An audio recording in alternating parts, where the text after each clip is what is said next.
السلام عليكم ورحمة الله وبركاته. حبايبي عاملين ايه؟ يا رب تكونوا في احسن حال. النهارده ان شاء الله هنعمل الكيكة اللي عامله نفسها هريسة ولا الهريسة اللي عامله نفسها كيكة. هنعمل صينية الرواني، ان شاء الله تعجبكم وتنور رضاكم واستحسانكم. كل سنة وانتم طيبين في يوم من ايام رمضان الكريم، اعاده الله عليكم بالحسن والخير والبركات ان شاء الله. النهارده هنعمل صينيه الرواني. نبدا على بركه الله. بسم الله الرحمن الرحيم. اللهم صل وسلم وبارك على سيدنا محمد وعلى اله وصحبه اجمعين. نبدا على بركه الله. اول ما يعجبكم الفيديو يا ريت تعملوا لي لايك وشير واشتركوا في القناه، فعلوا زر الجرس يوصلكم مني كل جديد. نبدا بسم الله الرحمن الرحيم. اول حاجه هي حاجاتها خفيفه جدا وزي الكيكه اليوميه بتاعتنا السريعه، يعني مش هتاخد اي حاجه ولا تاخد وقت ولا اي حاجه ولا فيها اي حاجه مختلفه. هي هنحط كوبايه من اللبن، بيضتين، هنحط معاهم نص كوبايه زيت، نفس مقادير الكيكه العاديه بالظبط زي ما قلت لكم. كمان هنحط معاهم في بيض، يبقى في فانيليا، ده سكر الاول، نص كوبايه سكر وحبه فانيليا. تضربيهم ضرب كويس في الخلاط، بالمضرب الكهربائي، بمضرب يدوي، باي حاجه. تضربي الخليط السائل الاول ضرب كويس عشان يمتزج كله مع بعضه.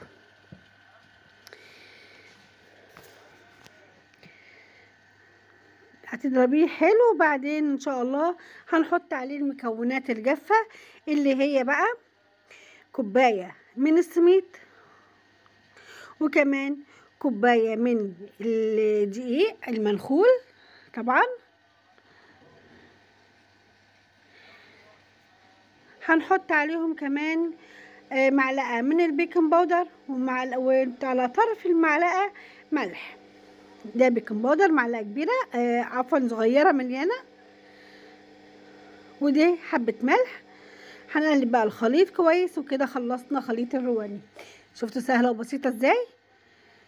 شربات بقى الرواني هنحط كوبايتين من السكر عليهم كوبايتين ميه، او كوبايه ونص سكر وكوبايه ونص ميه براحتك يعني، وهنحطهم على النار لمدة 7 دقايق، ومع تحطش عليهم عصرة ليمونة وحبة فانيليا لو عايزة.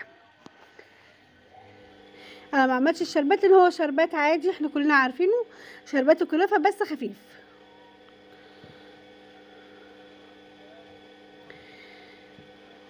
هي دي كده الصينية هنحطها في فرن سخن مسبقا على 180 درجة لغاية لما تتحمر من فوق ومن تحت، وهتحط لها كوبايتين الشربات الخفيف اللي انت عاملاه.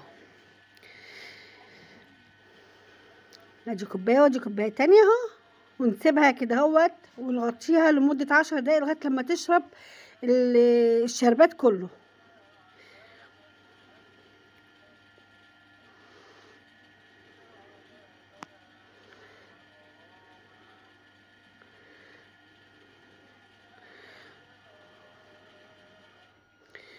هو انت هتعملي كوبايتين، يعني كوبايتين سكر وكوبايتين ميه هيعملوا لك 4 كوبايات.